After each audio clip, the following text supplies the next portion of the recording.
I hid the copious material I compiled after opening the vault those 5 long years ago. In a fit of spastic paranoia, I did not write down the locations to the information. Find it for me and be handsomely... Oh, were you expecting me to say handsomely rewarded?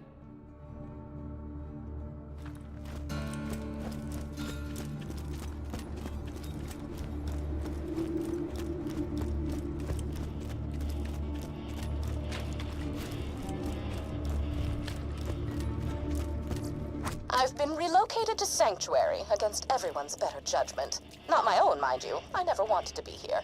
I was perfectly content to live out my days in a non-standard living arrangement with 2 ceiling chairs I met at a bar fight. Oh, they're adorable. They barely speak any English. And if you have to ask what a ceiling chair is, I pity the life you've wasted. I should discuss the scroll-elephant in the room. The reason for my relocation was an elongated and systematically unpleasant torture at the hands of Jack's cronies. Roland and his well-defined pectoral muscles were kind enough to entrust the vault key with me after the awakening of the Destroyer, not to be confused with the Warrior. Seriously, those sound nothing alike. Oh, right, torture. I asked nicely on several occasions to take proper precautions against bacteria on the instruments, but it fell upon idiotic ears. As they cut into my flesh over and over, I would fade in and out of consciousness and whisper to the ceiling chairs that it was going to be okay. Clark was afraid at first. His 4 legs trembled against the cold ceiling, but he knew he had to be strong for me. Then they went to work on his brother, Philippe. Philippe. Philippe was so brave.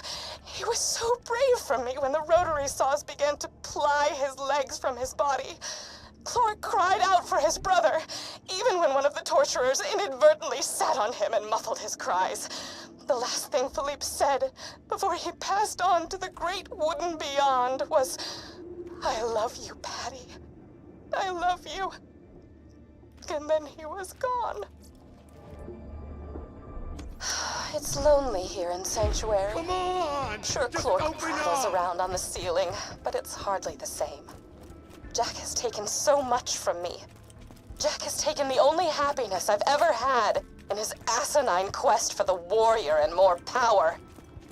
Revenge is as pointless as music, but on this occasion, I will allow myself the revenge. I will allow myself to aid in his downfall. Mark my words, Jack. You're going to die. Ah! The chronicles of my torture. I shall warm up some cold cocoa and listen to these again.